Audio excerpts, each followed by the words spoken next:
ओम परमात्मने नमः। अथ नवमो अध्याय युधिष्ठिर आदि का भीष्म के पास जाना और भगवान श्री कृष्ण की स्तुति करते हुए भीष्म का प्राण त्याग करना। सूजी कहते हैं, इस प्रकार राजा युधिष्ठिर प्रजाद्रोह से भयभीत हो गए। फिर सब धर्मों का ज्ञान प्राप्त करने की इच्छा से उन्होंने कुरुक्षेत्र की यात्रा की। वहाँ भीष्म पितामह सारे शैया पर पड़े हुए थे।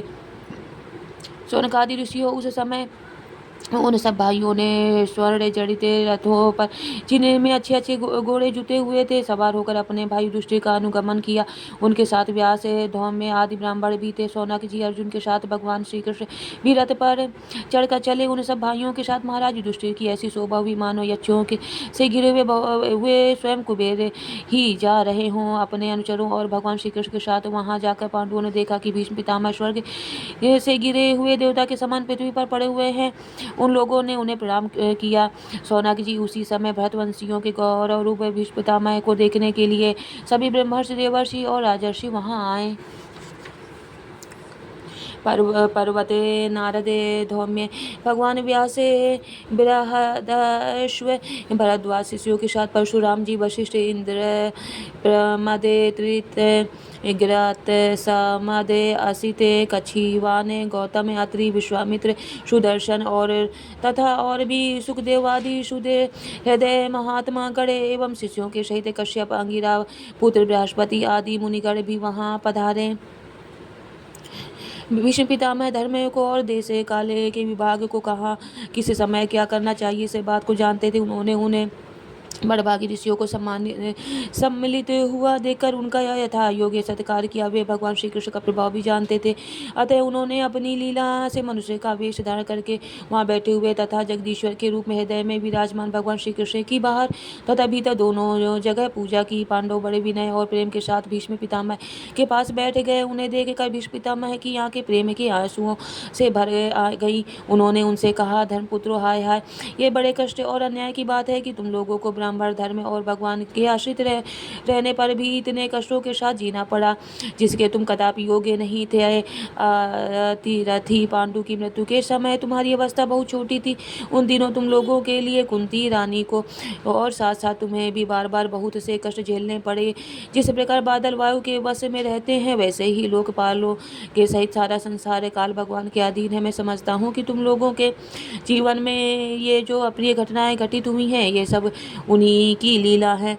नहीं तो जहाँ साक्षात धर्मपुत्र राजा युधिष्ठिर हों, गदाधारी भीमसेन और धनुर्धारी अर्जुन रक्षा का काम कर रहे हों, गांडीव धनुष हो और स्वयं श्री कृष्ण श्वेत हो, भला वहाँ भी विपत्ति की संभावना है। ये कालरूप श्री कृष्ण कब क्या करना चाहते, इस बात को कभी कोई नहीं जानता। बड़े बड़े ज्ञानी भी इसे जानने की इच्छा करके मोहित हो जाते हैं। युधिष्ठिर, संसार की ये सब घटनाएं ईश्वर इच्छा के अधीन है। उसी का अनुसरण करके तुम इसे अनाथ प्रजा का पालन करो, क्योंकि अब तुम ही इसके स्वामी हो, इसे पालन करने में समर्थ हो। ये श्री कृष्ण साक्षात भगवान है, ये सबके आदि कारण और परम पुरुष नारायण है। अपनी माया से लोगों को मोहित करते हुए यदुवंशियों में छिपकर लीला कर रहे हैं। इनका प्रभाव अत्यंत गूढ़ एवं रहस्यमय है। युधिष्ठिर, उसे भगवान शंकर, देवर्षि नारद और स्वयं भगवान कपिल ही जानते हैं। जिन्हें तुम अपना मेरा भाई, प्रिय मित्र और सबसे बड़ा हितु मानते हो, तथा जिन्हें तुमने प्रेम वश अपने मंत्री, दूत और सारथी तक बनाने में संकोच नहीं किया, वे स्वयं परमात्मा है।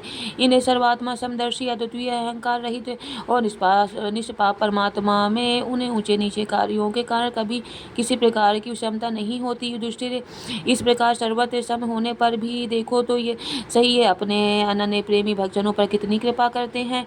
यही कारण है कि ऐसे समय में, जबकि मैं अपने प्राणों का त्याग करने जा रहा हूँ, इन भगवान श्री कृष्ण ने मुझे साक्षात दर्शन दिया है। भगवत परायण योगी पुरुष भक्ति भाव से इन्हें में अपना मन लगाकर और वाणी से इनके नाम का कीर्तन करते हुए शरीर का त्याग करते हैं और कामनाओं से तथा कर्म के बंधन से छूट जाते हैं।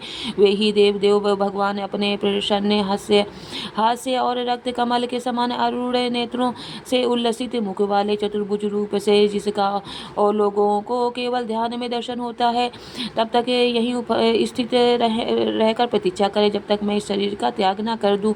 सूत जी कहते हैं, युधिष्ठिर ने इस उनकी यह बात सुनकर शैया पर सोए हुए भीष्म पितामह से बहुत से ऋषियों के सामने ही नाना प्रकार के धर्मों के संबंध में अनेकों रहस्य पूछे।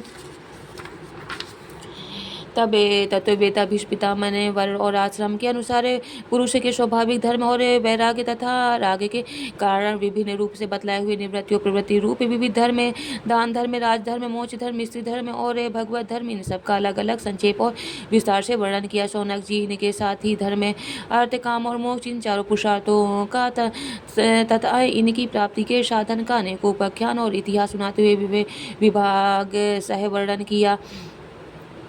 भीष्म पितामह इस प्रकार धर्म का प्रवचन कर ही रहे थे कि वह उत्तरायण का समय आ पहुंचा, जिसे मृत्यु को अपने अधीन रखने वाले पर भगवत पारायण योगी लोग चाहा करते हैं। उस समय हजारों रथियों के नेता भीष्म पितामह ने वाणी का संयम करके मन को सब ओर से हटाकर अपने सामने स्थित आदि पुरुष भगवान श्री कृष्ण में लगा दिया। भगवान श्री कृष्ण के सुंदर चतुर्भुज विग्रह पर उस समय पीताम्बर फहरा रहा था। भीष्म जी की आंखें उसी पर एकटक लग गई। उनको शस्त्रों की चोट से जो पीड़ा हो रही थी वह तो भगवान के दर्शन मात्र से ही तुरंत दूर हो गई तथा भगवान की विशुद्ध धारणा से उनके जो कुछ अशुभ शेष थे वे भी सभी नष्ट हो गए। अब शरीर छोड़ने का समय उन्होंने अपनी समस्त इंद्रियों की वृत्ति विलास को रोक दिया और बड़े प्रेम से भगवान की स्तुति की। भीष्म पितामह जी ने कहा, जब अब मृत्यु के समय में अपनी यह बुद्धि जो अनेक प्रकार के साधनों का अनुष्ठान करने से अत्यंत शुद्ध एवं कामना रहित हो गई है, यदुवंश शिरोमणि अनंत भगवान श्री कृष्ण के चरणों में समर्पित करता हूँ, जो सदा सर्वदा अपने आनंदमय स्वरूप में स्थित रहते हुए भी कभी विहार करने की लीला करने की इच्छा से प्रकृति को स्वीकार कर लेते हैं, जिससे यह सृष्टि परंपरा चलती है, जिनका त्रिभुवन सुंदर एवं श्याम तमाल के समान सांवला है, जिस पर सूर्य रश्मियों के समान श्रेष्ठ पीताम्बर लहराता रहता है और कमल सदृश मुख पर कुंगराली हल्के लटकती रहती हैं। उन अर्जुन सखा श्री कृष्ण में मेरी निष्कपट प्रीति हो। मुझे युद्ध के समय की उनकी वह विलक्षण छवि याद आती है।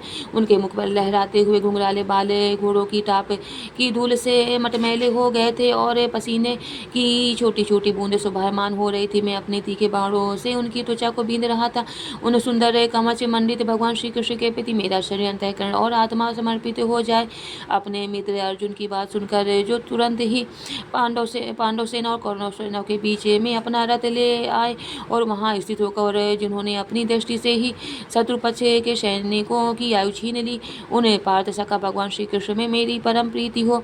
अर्जुन ने जब दूर से कौरवों की सेना के मुखिया हम लोगों को देखा था, तब पाप समझकर वह अपने स्वजनों के वध से विमुख हो गया। उस समय जिन्होंने गीता के रूप में आत्मविद्या का उपदेश करके उसके सामयिक अज्ञान का नाश कर दिया, उन्हें परम पुरुष भगवान श्री कृष्ण के चरणों में मेरी प्रीति बनी रहे।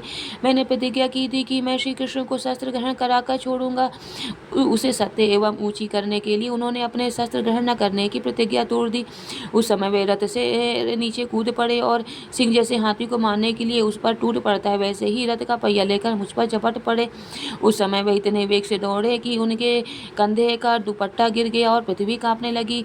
मुझे आतताई ने तीखे बाण मारकर उनके शरीर का कवच तोड़ डाला था, जिससे सारा शरीर लहूलुहान हो रहा था। अर्जुन के रोकने पर भी वे बलपूर्वक मुझे मारने के लिए मेरी ओर दौड़े आ रहे थे। वे ही भगवान श्री कृष्ण जो ऐसा करते हुए भी मेरे प्रति अनुग्रह और भक्तवत्सलता से परिपूर्ण थे, मेरी एकमात्र गति हो, आश्रय हो।